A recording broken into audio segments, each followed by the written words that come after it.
So guys, ito na po, naluto na po yung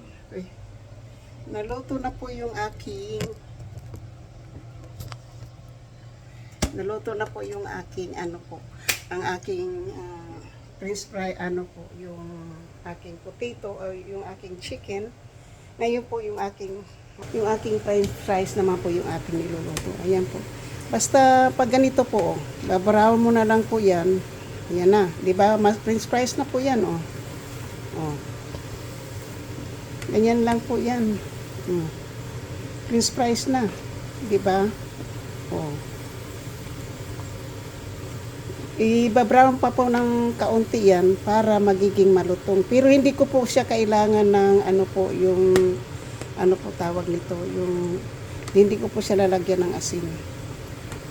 Basta hayaan ko na lang po siya. Yan na po. Ayan. French fries na, 'di ba? French fries na po yan, oh. Basta sa una po, kapag gumawa po kayo ng french fries, wag na po muna ninyong lutuin kaagad. Ano lang po muna, yung fried lang po na hindi po masyadong luto para pag kinain na po mamaya, crunchy na po yan. So, hindi man natin po yan mauubos mamaya po kasi medyo madami po siguro yan. Tapos bukas po, pwede na rin po natin i-refried para mas malutong na, diba? Pero sa ngayon po, igaganyan lang po muna natin yan. Dadagdagan pa po natin ng paper towel kasi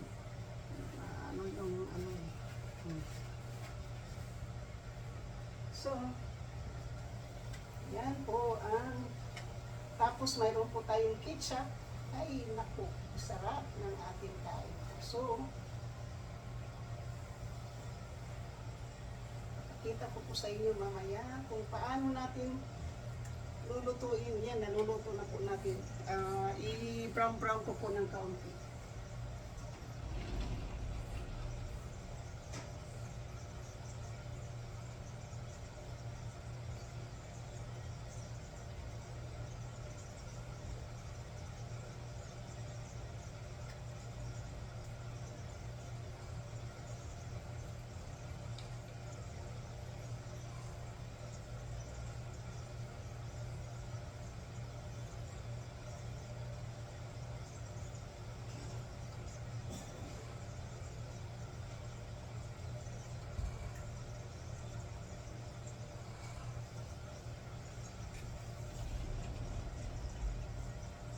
So yung nagpuputol po ng kahoy, hindi po nila natapos yung isang malaking puno ng kahoy. Ngayon po parang maliwanag na po yung apartment doon, nawala na po yung kahoy. Maliwanag na po, nakikita mo na po yung parang 3-story po na apartment po.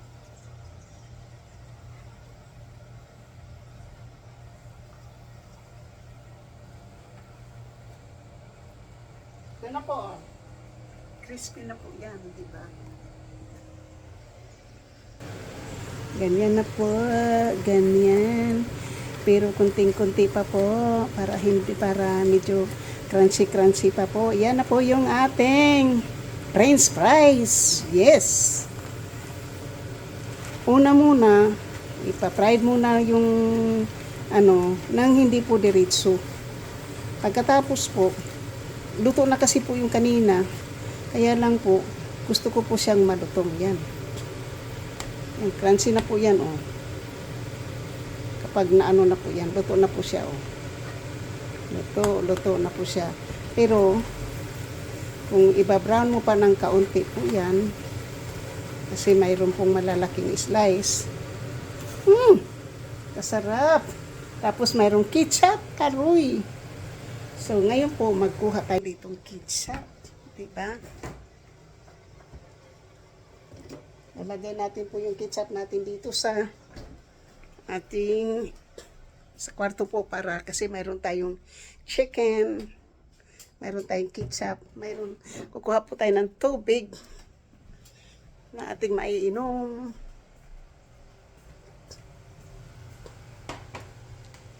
Lalagay po natin yan ng medyo Taas-taas ng kaunti.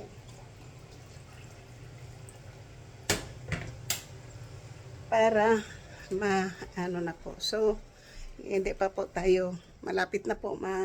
Sandali lang po ha kasi malapit na po akong maluto na yung aking french fries.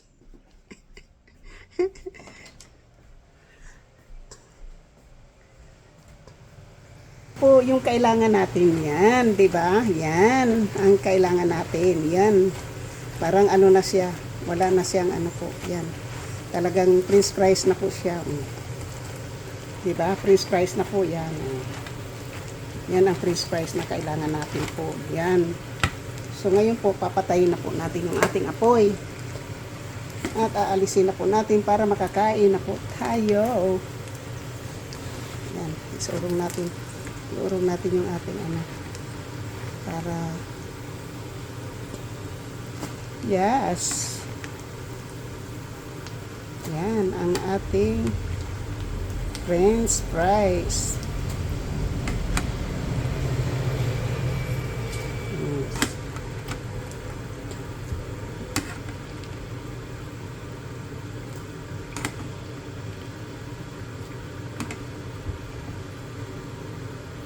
Yan.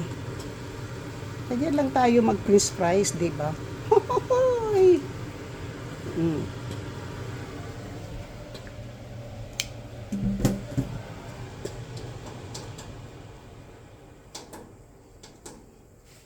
So, ngayon po, ito na po ay yung ating french fries.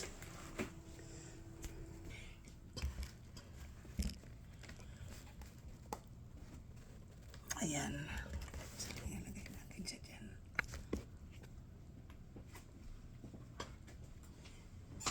Sino po ang gustong kumain po? Ito na po yung ating french fries, homemade french fries po. Ito ang ating homemade na french fries. At homemade na chicken, fried chicken po. At french fries. Homemade fried chicken, homemade french fries. Let's eat po. Meron tayong ketchup. Hindi kompleto pag wala pong ketchup. Sorry po. Blink your eye, Miguel of shoot out. Blink your eye.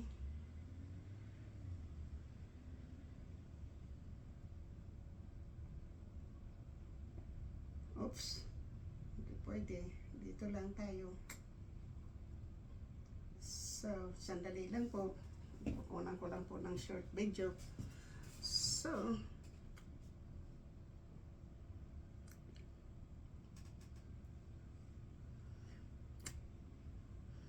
guys, ito na po yung aking homemade na fried chicken.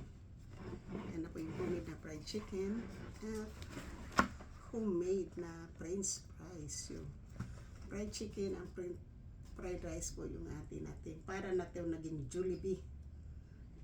Local Jollibee na po. Or McDonald's. Ayan, homemade po natin na french fries po. So, press po na potato yung ating kinamit dyan.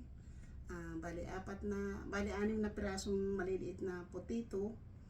Ini-slice lang po natin, binalatan, ini-slice. Tapos ni-refried po ng sandali parang kung sa gulay pa binablanch. Tapos ganun din po yung chicken. Binabrown ko muna bago po ipinapatuloy po na pagluto para magiging crunchy po yan. So, yan po ang ating dinner ngayon. So, kain po tayo. Thank you. So, kailangan natin ng music. Oh, loading ha. Okay. So,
Para magamit ko na po yung, para magamit po natin yung ating, ano po. Hindi ko talaga gusto ng ganito po. Hindi ko talaga gusto yung ganyan.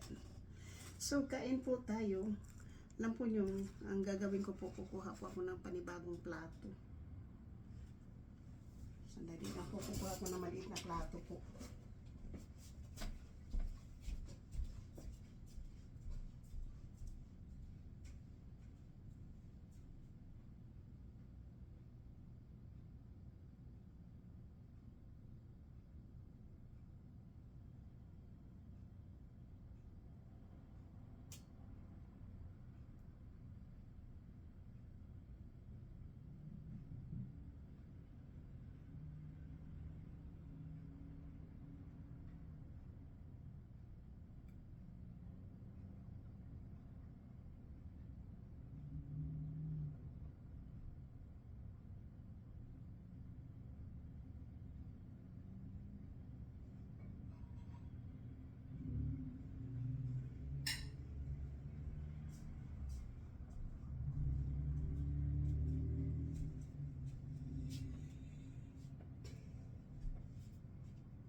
So ngayon po ako po ay magpe-play na po ng inyong mga videos.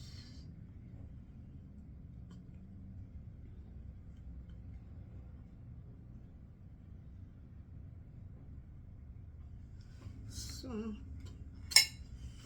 una muna nating panoorin po ay si Elmer Ogay. Si Elmer Ogay po ang ating panoorin muna.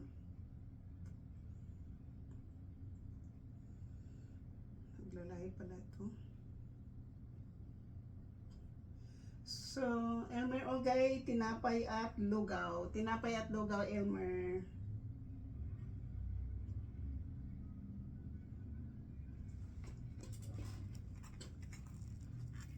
So, makaubos pa ako ng 3 perasong chicken. Kasi maliliit po itong chicken na to. Yan, maliliit po kasi. So, maliliit po yung chicken. Tapos, alisin po natin ito.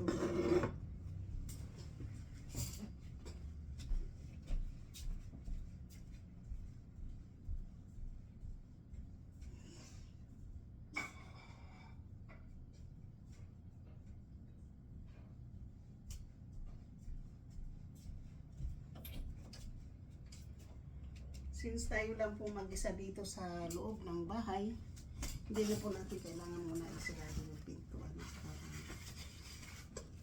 So, ngayon po,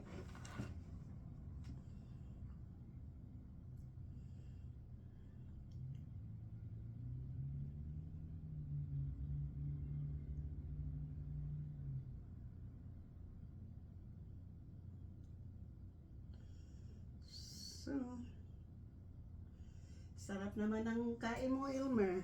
So, ngayon po, kasi kakain na po tayo, di ba? Kakain na po tayo sa aking niluluto pong fried chicken at saka french fries po. So, di ba, crunchy? Ganyan lang po magluto ng fried chicken. Yung ano po, yung french fries. Hindi na po kailangan ng hindi na po kailangan ng asin. Kasi ako po bawal ng asin. Basta may ketchup.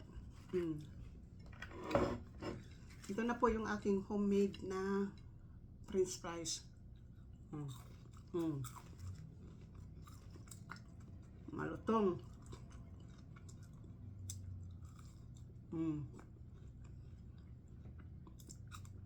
Masarap. Nami kaayo.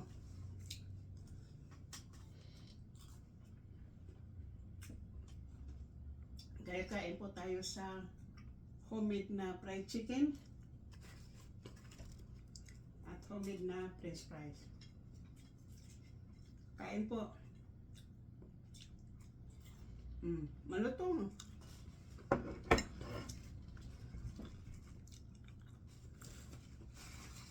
na pirasong potato po na maliliit.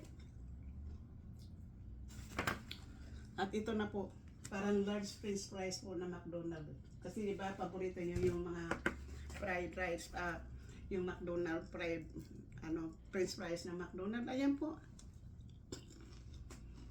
Bumili na lang po kayo ng 2 pirasong malaking potato po.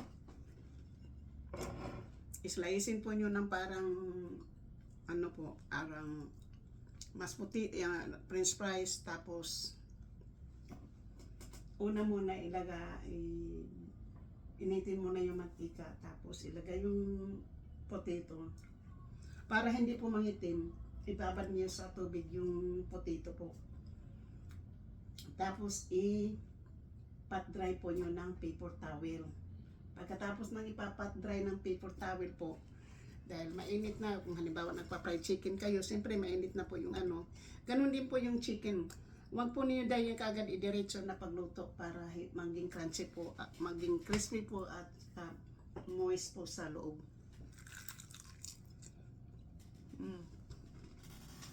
Moist po sa loob.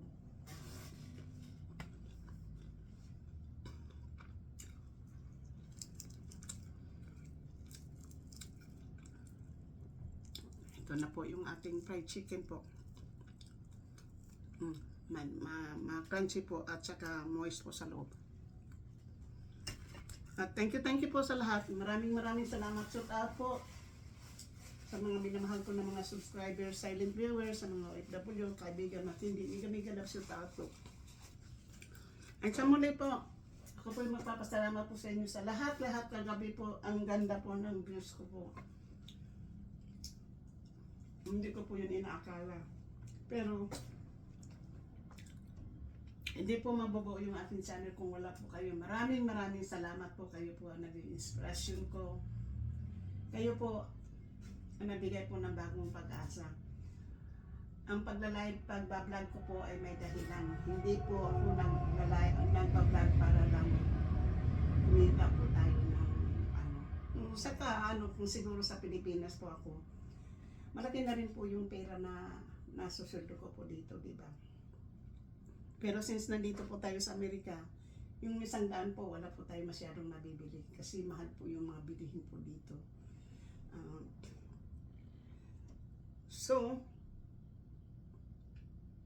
Pero nakakatulong din, di ba? Libangan ko lang po sana to. Kaya lang po, nandyan kayo, ginawa nyo lahat na magagawa po nyo para suportahan ng aking channel. Maraming salamat po. At hindi ko po ito magawa kung wala po kayo.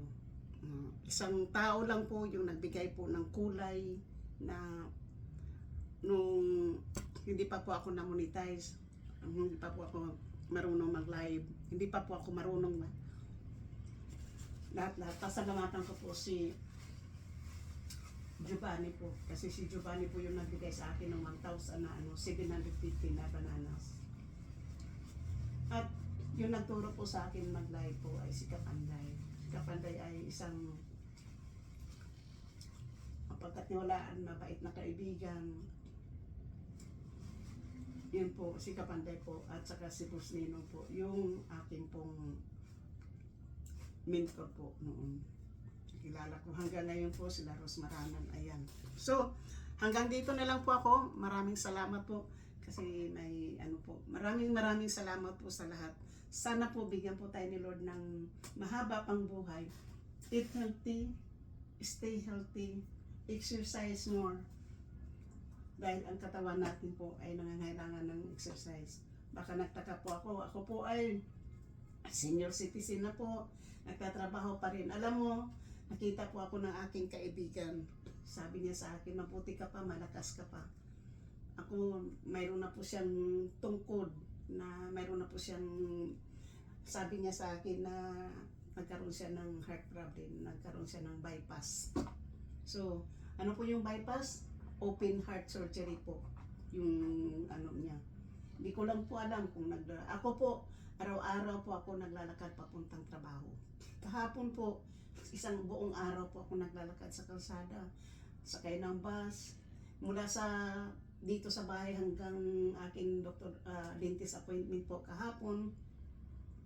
Tapos po yung ano ko po yung tapos pumunta po ako, lumakad po ako, tapos ng grocery, tapos lumakad na naman po, sakay na naman po ng bus. Yun po yung buhay ko po dito. So thank you po. Matagal na po ako hindi nagda-drive. I love you guys. Hanggang dito na lang po ako dito. Maraming salamat po, hindi pa ako tapos. Thank you po. Bye-bye. Love you.